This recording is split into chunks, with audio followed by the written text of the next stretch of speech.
Good afternoon, America. Today is still Friday, the 23rd of February. We're doing two tapings today, all on the anger of God.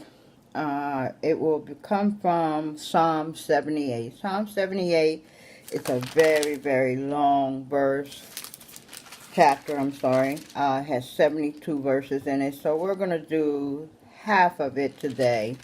We'll stop at 37. And there are no uppercase letterings in this entire 72 verses. But we do have a significant amount of orange, pink, orange for your faith, pink for witnessing, pink for witnessing, black for sin, a lot of pink, a lot of black. Actually, it's just pink and black all the way up until verse 37 that has a little silver in it. So let's begin. It's about unbelief. Sin is one way that we can bring about the anger of God. Unbelief is another way that we can bring about the anger of God, because if the people do not believe in who He is and His might and sovereignty, then the people are more likely to go too far to the right or too far to the left. Okay, so this comes from not believing in God. And when you don't believe in God, you tend to fall apart quickly. You're more likely to commit suicide. You're more likely to kill a person without cause. God says we are not to kill, but He never said that we couldn't defend ourselves. Okay, so you have to kind of be mindful of why you're taking our life. If that life is trying to destroy your life, then you have every right to defend yourself. And if death becomes them, be the way that you can defend yourself, then God has no problem with that, because He sees what's going on. But He does have a problem with you planning to bring about the demise of your sister or brother. That He has a problem with. Okay? Because the book says there's a time for everything, and there's a time to kill, and there's a time to not kill. So you have to be mindful of what time it is. All right.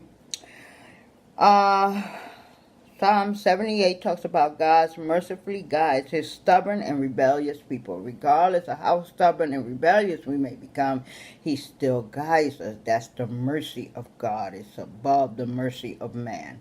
Always. Let's begin. The first 7 verses is pink for witnessing. Give ear, O my people, to my law. To my law. Incline your ears to the words of my mouth. These words I speak to you are the words of the mouth of God. Incline, open your ears, and hear them, and keep them. Where do you keep the words of God? In your heart.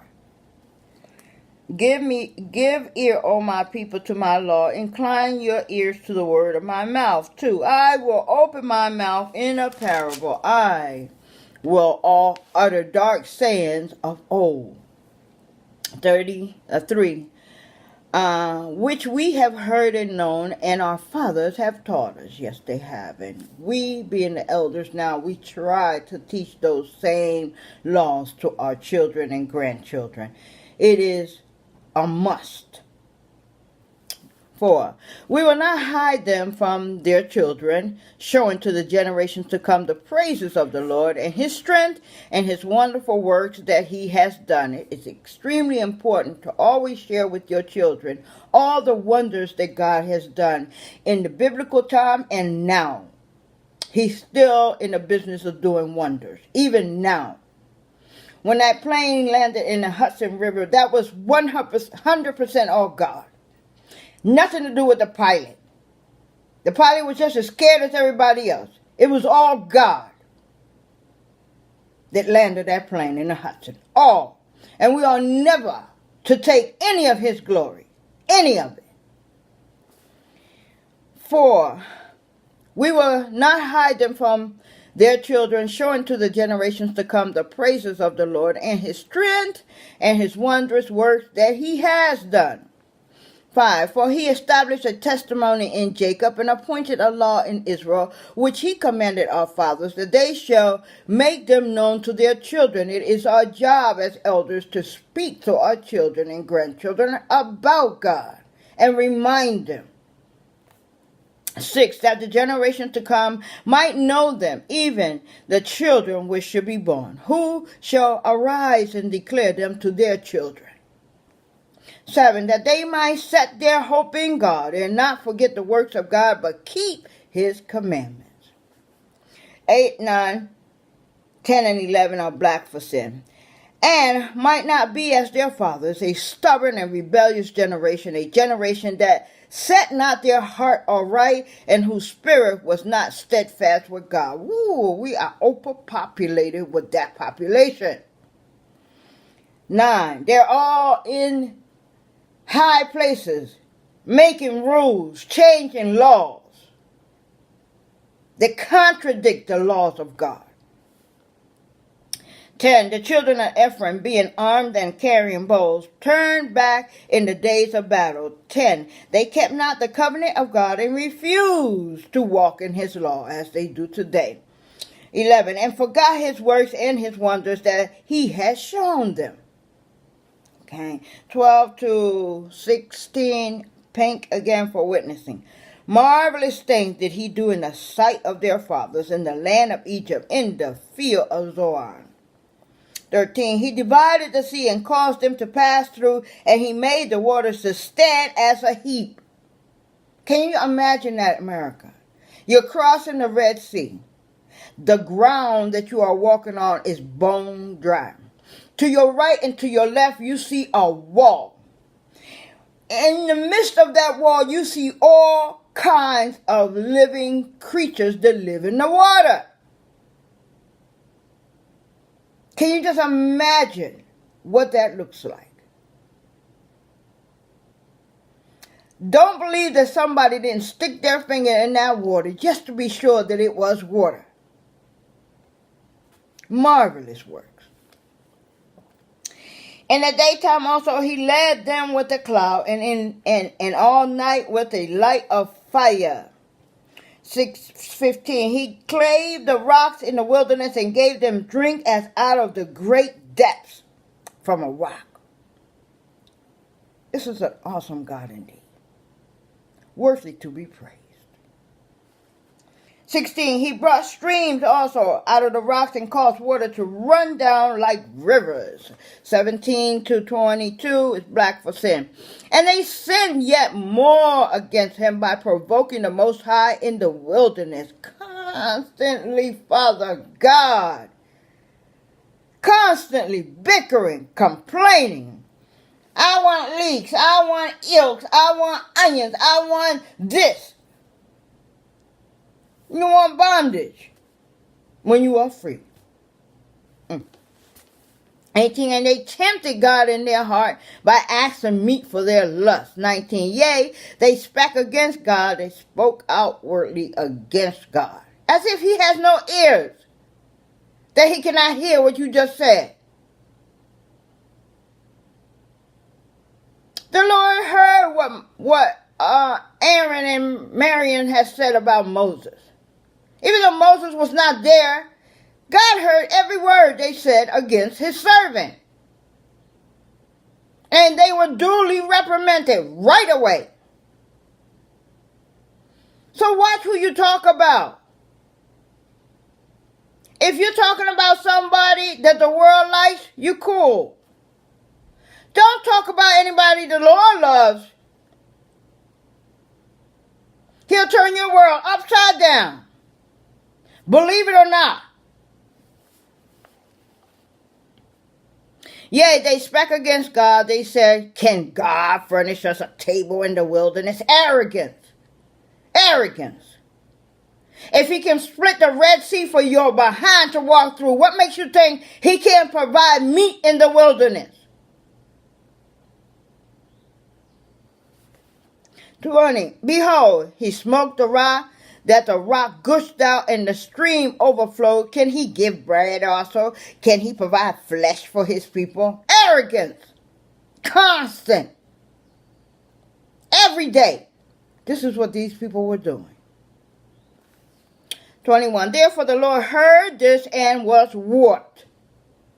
Okay, so a fire was kindled against Jacob, and anger also came upon Israel, against Israel. 22. Because they believed not in God and trusted not in his salvation. What more does God need to do to let you know that he is able to do anything? Anything for thee.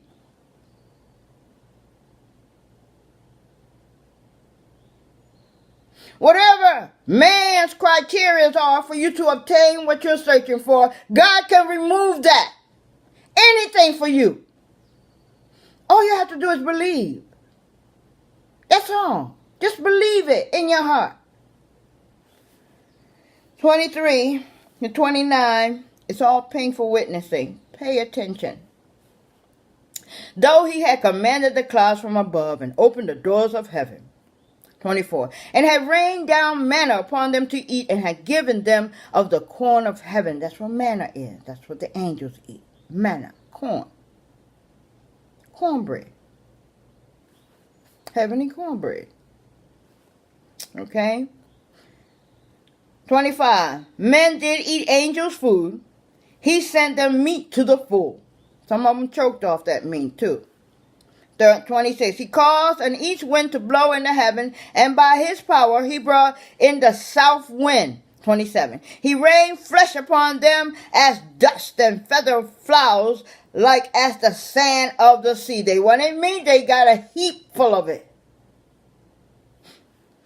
And he let it fall in the midst of their camp round about their habitation. 29. So they did eat and were well filled, and he gave them their own desire. 30 to 33 is black. They were not estranged from their lust, but while their meat was yet in their mouth, this is what happened to some of them. While they were still chewing on it, they went from chewing to choking. Yes, many people died on that day. Okay? Verse 30, for those of you who are just joining us, we're in Psalm 78, verse 30. They were not estranged from their lust, but while their meat was yet in their mouth.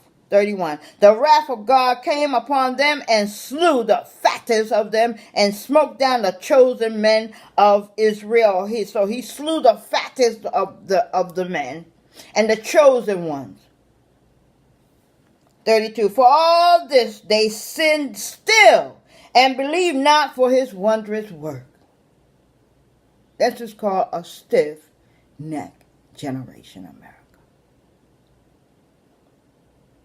And in 2018, this nation is filled with these stiff-necked generation. Some of them are in leadership, which makes them even more dangerous.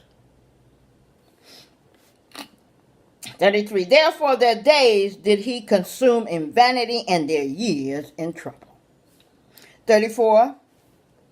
We're stopping at 36.